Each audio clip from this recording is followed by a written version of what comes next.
Good morning, it's Monday, I think it must be about 24th of February.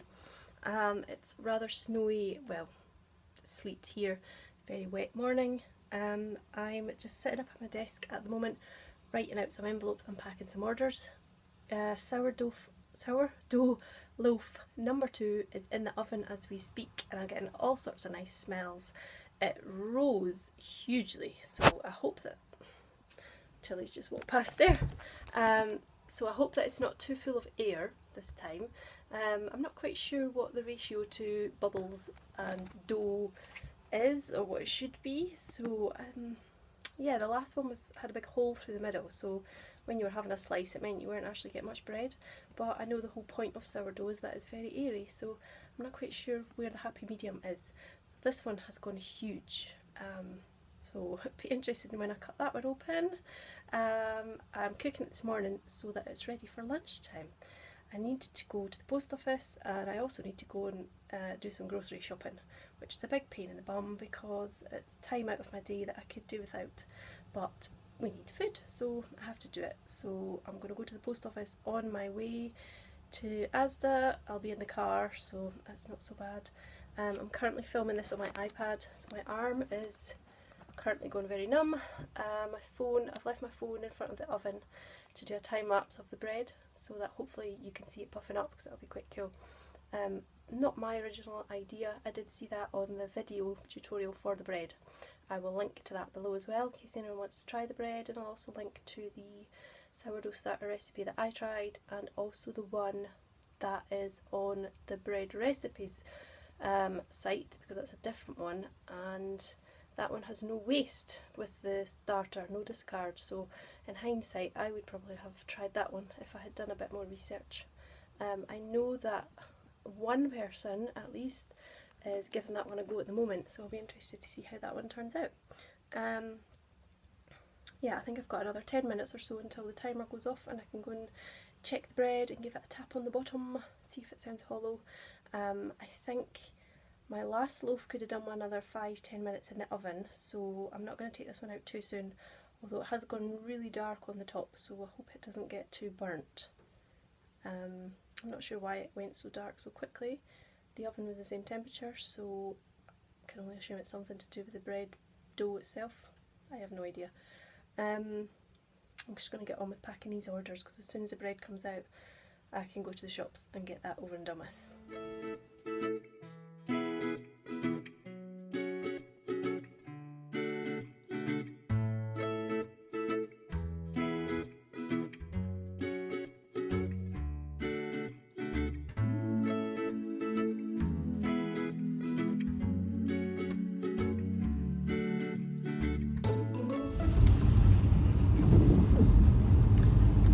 Been to the post office and I've done my Asda shop, getting absolutely soaked getting into the car. It's just such wet sleet and my big scarf is all wet and I can feel it on my face. It's horrible.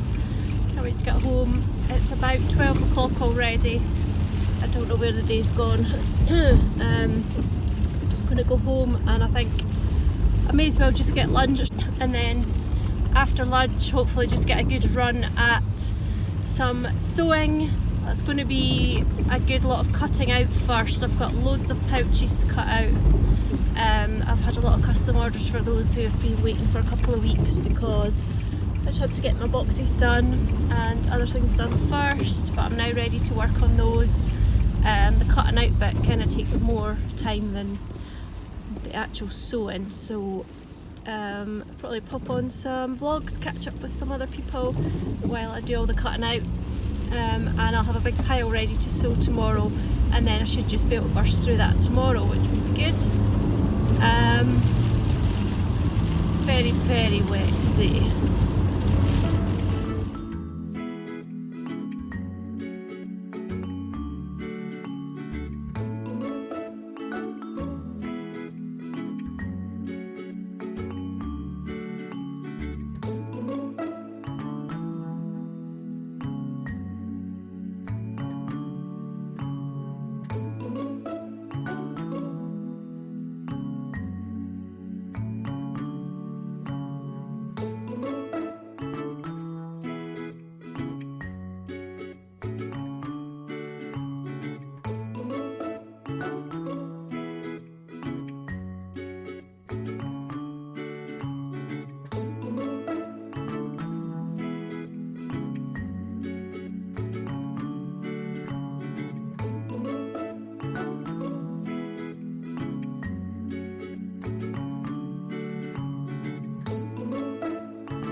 sitting on the floor in the sewing room, just looking through my fabrics for some options to show some customers. So this customer has asked for some blues. These ones are already have been chosen for something. These were some lining options. Oh, we're getting joined by Tilly. And these were some options for someone else. These are, oh, I just love these colours all together. So pretty. I just want to make, getting some attention here from Tilly. Okay. Right, off. Right, and I'm going to get these put away, tidy up, and then I'm going to go and cut out some pouches.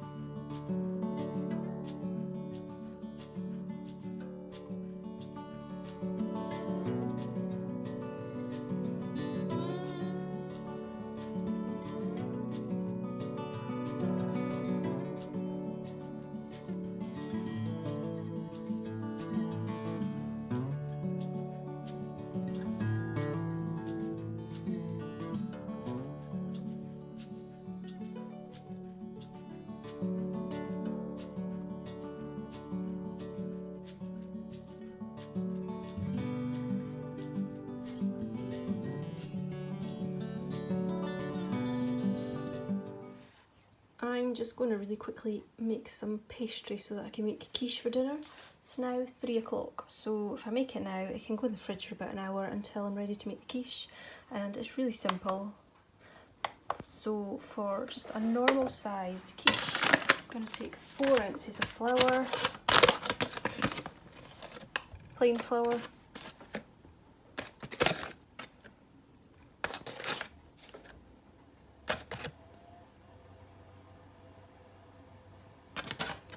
and half of that quantity in butter. So that's the ratio no matter what size of quiche you're making. And I just grew up using ounces. Grams, it's about 100, it says 113, so I would round it up to 120, go to 120 grams, and then you can have 60 grams of butter. So I'm going to go at ounces. So I've got 4 ounces of flour, so I'm going to do 2 ounces of butter. Now you can just rub that in with your fingers, but I'm going to do it in my food processor because it just makes the process really quick and of course a bit less messy. So I'm just going to give that a pulse till it resembles breadcrumbs.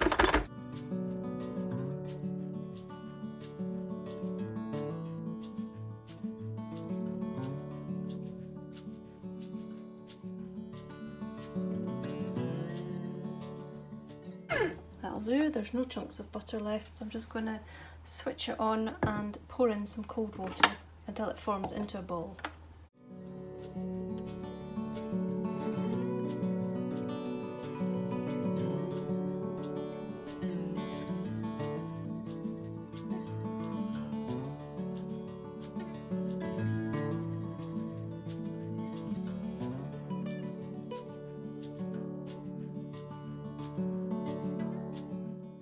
As soon as it comes together all by itself and makes a ball, you know it's ready. And it did not take a lot of butter at all, a lot of water at all. You can see it's made itself into a ball. So you just want to pop that into the fridge for at least half an hour, just so it's a bit more solid when you want to roll it. And I would either put it in a tub with a lid or wrap it up in a bit of paper of some sort, whatever you want to use. And then when we come back to it in a little while, we can just roll it out and make a quiche.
I have two finished pouches. I just need to sew the buttons on the front.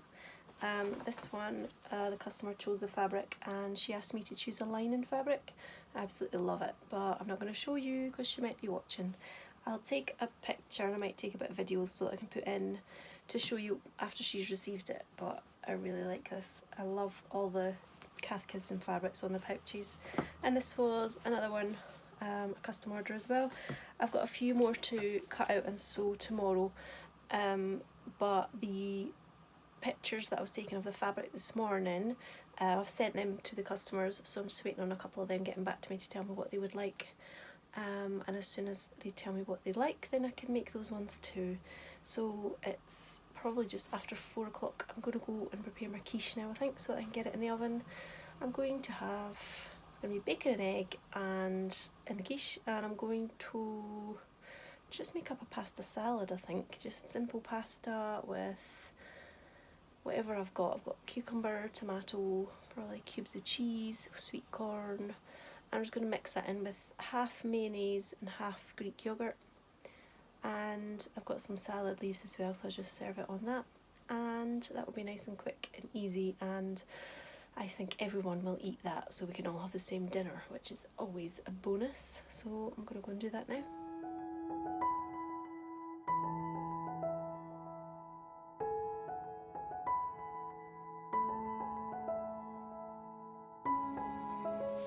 I'm going to roll out my pastry now, so it's been in the fridge for about an hour and a half. And it's a little sticky, I did notice that when I was wrapping it up, so I might just flour this a little bit. I'm just going to roll it on the wax wrap because it's perfect and completely, well, it's really non-stick, it works really well. So I've got my, I'm going to use this silicone baking dish ready so that I know what size my pastry needs to be. Got my eggs ready, I just need to whisk them up. I've added in a drop of milk and I've also popped in a spoonful of this cream cheese, garlic and herb, just because I had it and it'll just add in a little flavour. I've also got some grated cheese which I'm going to put in it, and the bacon. I'm going to just cut the bacon up and drop it into the pastry. So I'm just going to roll this out to the right size.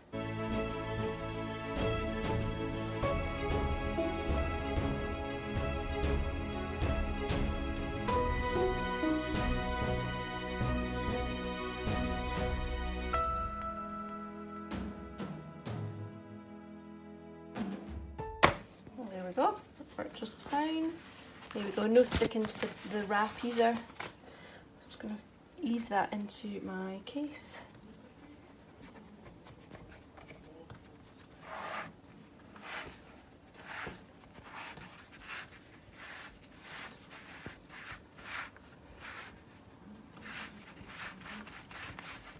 That pastry's turned out really well. You can experiment with different flours. Sometimes a spelt flour will make a drier pastry that may crack, but that's fine. You would just take a piece and wet it and then patch it up.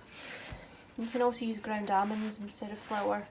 That won't roll out at all though. You can flatten it as best you can, and then you just have to pick up dots of it and push it into your tin. But once your quiche is made, no one would ever know that it had gone in like that. And it doesn't taste sweet at all. You would never know that it wasn't just normal pastry. You can cut off these bits, just use a knife like this, but we all love these extra bits, so I might leave them raggedy and just lift them up at the end. Yeah, I think I'm just going to do that. So I'll just get ready to fill this now. I think I'll put cheese in the bottom first, and then half the cheese in first and then the rest of it on the top, just to add a bit of colour and flavour. I'm going to use the electric whisk to whisk up the eggs. I just find it gives that a really good mix, especially with the cream cheese in there, so I'll whisk that up now. Actually, I'm just going to whisk the eggs up by hand, so I can't be bothered getting the electric one out just now.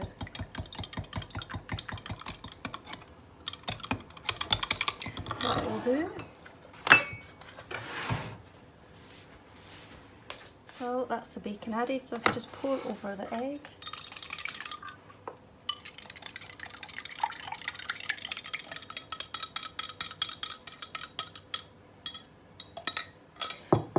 to add seasoning to this as well. I won't need any salt because the bacon's really salty, and my son doesn't like pepper, so I'm not going to add pepper.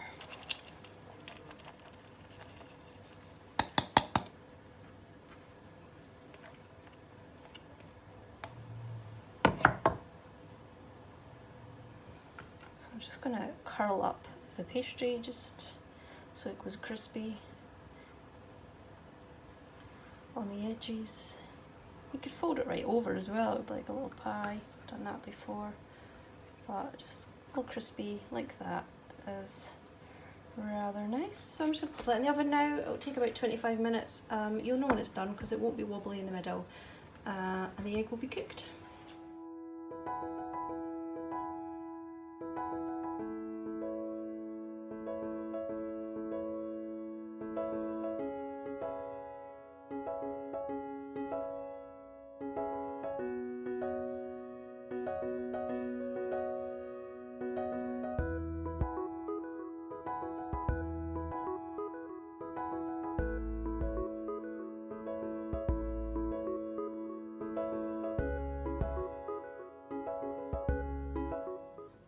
These are the ingredients I'm going to add the pasta to. So we've got sweet corn, grated carrot, cucumber, tomato, cheese. I'm going to just throw the pasta in there with some mayonnaise and Greek yogurt. I've also got some peppers, but I'm not going to put them in until Joshua's had his portion. I have another ingredient I'm going to add. I've shared this tip before to add some salted peanuts into a salad. So if you make homemade coleslaw or this pasta salad, a handful of peanuts will just up the game. Here's my pasta. This is a pasta salad all mixed up. I think I may have made a bit too much, but I'm going to have this for my lunch tomorrow as well, I think. And I've just got some salad leaves, and I'm just going to put the pasta on top of the salad leaves and then have it with a piece of quiche. The quiche is out the oven. I'm not sure it's pretty enough to show you properly. I might show you once I've cut a slice.